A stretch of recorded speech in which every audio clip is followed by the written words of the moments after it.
नए माली साल का तो आगाज़ हो गया है, लेकिन एक जायज़ा लेंगे जो पिछला माली साल 30 जून को ख़त्म हुआ है और फोकस करेंगे जो रेवेन्यू का हदफ था, यानी कि जो टैक्स कलेक्शन थी।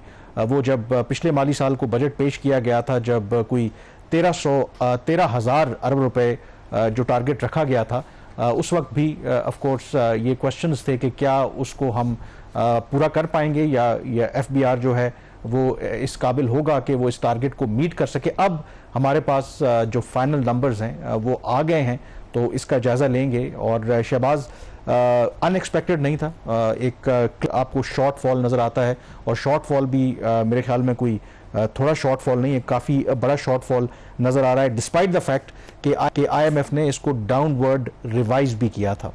तो जैसे हम डिस्कस भी करते रहे थे कि ये एक्सपेक्टेड था, जब टारगेट सेट भी किया था तो ये ओवर एम्बिशियस टारगेट था। तो जो टारगेट रखने वाले थे, जिन्होंने ये सेट किया था, क्या उनको इस बात का अदराक नहीं था? बाकी सारे लोग अगर कह रहे थे कामरान, ये बड़ी एक चैलेंजिंग सूरत हाल होती है उस वक्त जो हुकूमत होती है, और जो भी हुकूमत आई है उसका यही मसला रहा है। ये सिर्फ इस गवर्नमेंट का प्रॉब्लम नहीं है कि इन्होंने बजट में अखराजात इन्होंने दिखाने होते हैं, इनको करने होते हैं, तो उन अखराजात को बैक करना होता है ख़ास महसूलात के नंबर्स के साथ, चाहे वो नंबर रियलिस्टिक है या नहीं है, वो उस चीज़ की ये परवाह नहीं करते। क्योंकि ओवरऑल IMF के साथ अगर आप IMF के प्रोग्राम में हैं तो एक प्राइमरी बजट का एक नंबर है वो तय होता है, एक बजट खसारे का नंबर तय होता है, तो वो नंबर्स दिखाने के लिए ये थोड़े से एक्सपेंसेस को अंडरस्टेट करते हैं और रेवेन्यूज को ओवरस्टेट करते हैं। पहले ये होता था कि जो टैक्स कलेक्शन में शॉर्टफॉल आता है 200, 300, 400 अरब रुपए के आसपास आता था, वो सूरत हाल नहीं रही।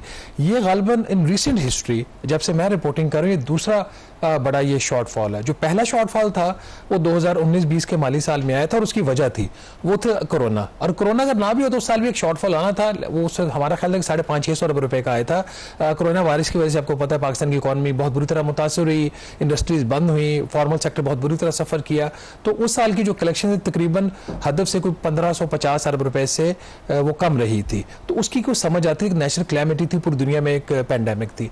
ये वाला जो साल था, ये एक अगर इसका बैकग्राउंड अगर आप देखें, हुकूमत ने जितने उस पर नए टैक्सेस लगाए, इनिशियली नंबर है कि 1500 अरब रुपए के टैक्सेस लगाए, फिर हुकूमत ने कहा कि नहीं, हमने 1500 अरब के नहीं लगाए, तकरीबन 1300 अरब रुपए के नए इजाफी टैक्सेस लगाए गए, जिसमें सबसे ज्यादा जो हिट किया गया वो तनख्वाहदार तबके को किया गया, फिर कॉर्पोरेट सेक्टर को इन्होंने हिट किया।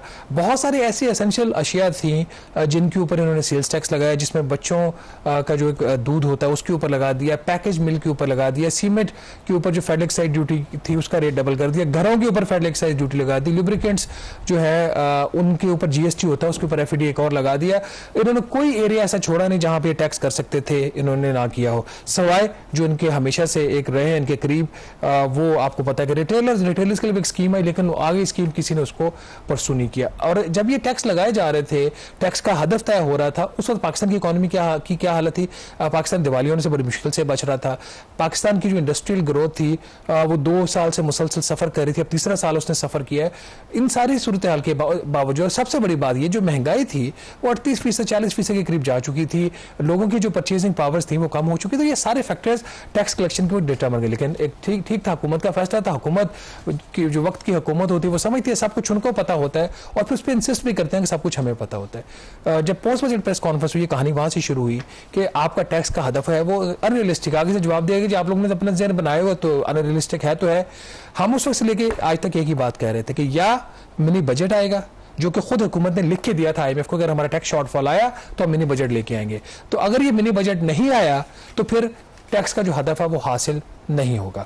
आज वजीर खजाना जो मोहम्मद औरंगजेब साहब हैं वो ये कहते हैं कि जो लोग बड़ा कहते थे मिनी बजट नहीं आया, देखो मिनी बजट नहीं आया, साथ ये भी बता दें अब कि मिनी बजट भी नहीं आया और टैक्स का हदफ जो 12,970 अरब रुपए था वो भी तकरीबन 1200 अरब रुपए से पाकिस्तान की जो रिसेंट हिस्ट्री है उसमें दूसरी दफा इतना बड़ा शॉर्टफॉल आया, उससे आया। तो वो ये पूरी कहानी बताएं तो ये फिर सारा एक बैकग्राउंड उसका जो कॉन्टेक्स्ट है वो कंप्लीट होता है। लेकिन जो गवर्नमेंट है, जाहिर है कि उनका काम है कि वो इसको एक स्पिन भी करती है।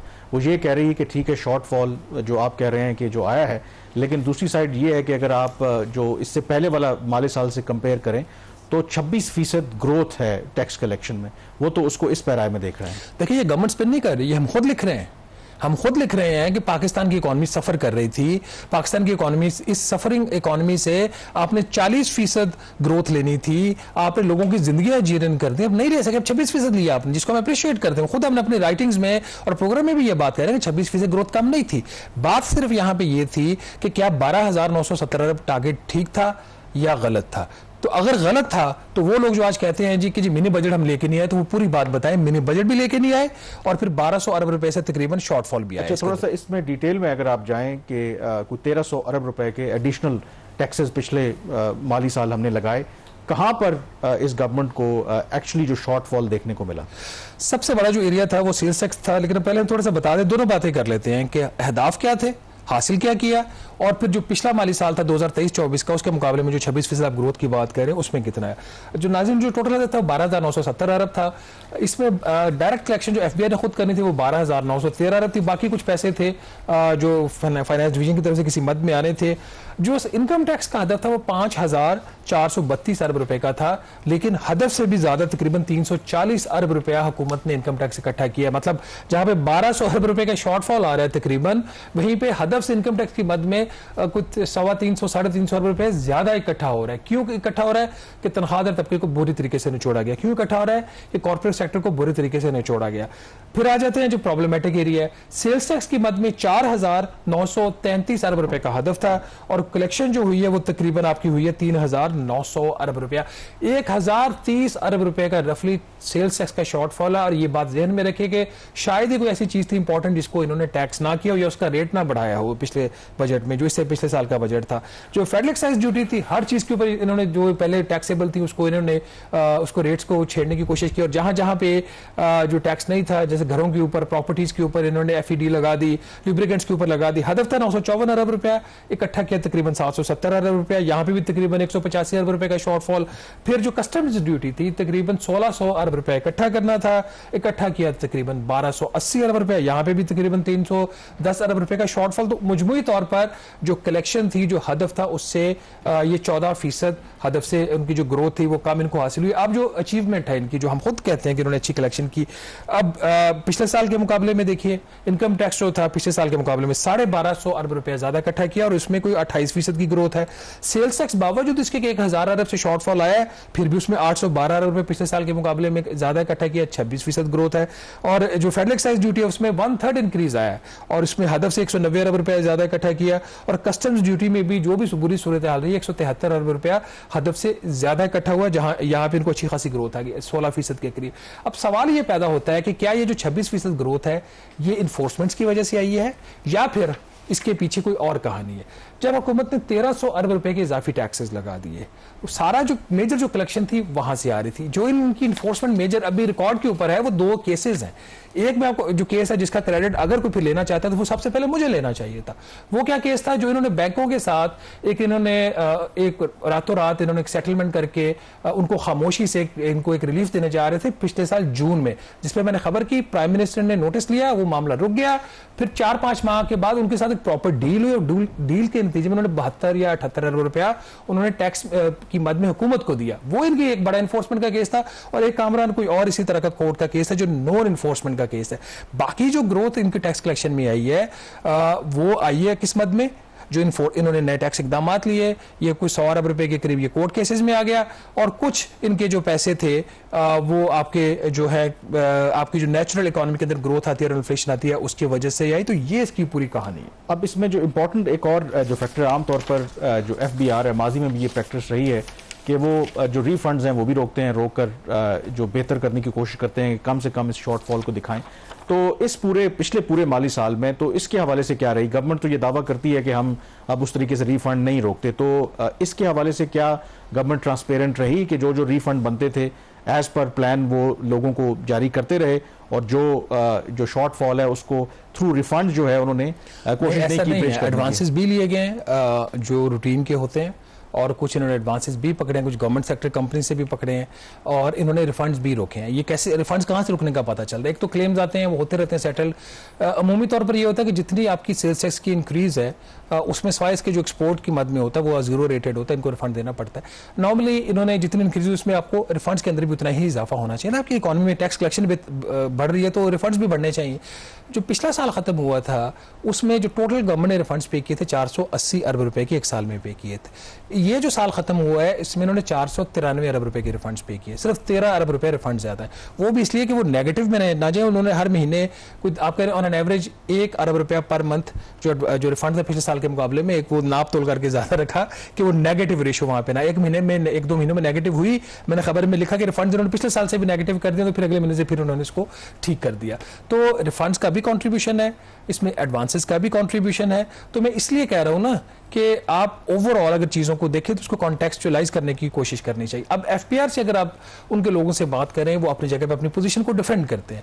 मगर हमने बड़ा काम किया, ये एक मरी हुई इकॉनमी से इतनी बड़ी जो कलेक्शन है वो निकालना आसान नहीं। जब खुद चेयरमैन एफबीआर जो है राशिद लंगड़ियाल, उन्होंने पब्लिक फोरम्स के ऊपर एक से ज्यादा दफा ये कहा कि पाकिस्तान में 95% जो आबादी है उसके ऊपर टैक्स बनता ही नहीं है, उनकी बहुत लिमिटेड कैपेसिटी है टू पे टैक्स। उन्होंने कहा जी एक्चुअल जो जहां पे टैक्स एवेजन हो रही है, टैक्स अवॉइडेंस हो रही है, वो 5% ऑफ द पॉपुलेशन है जिसको मैं टारगेट कर रहा हूं। जब ये चेयरमैन बने थे तो इन्होंने एक दौर इकदाम किए थे। इनका ये ख्याल था कि जो एफबीआर की मशीनरी है ये भी अंडरपेड है।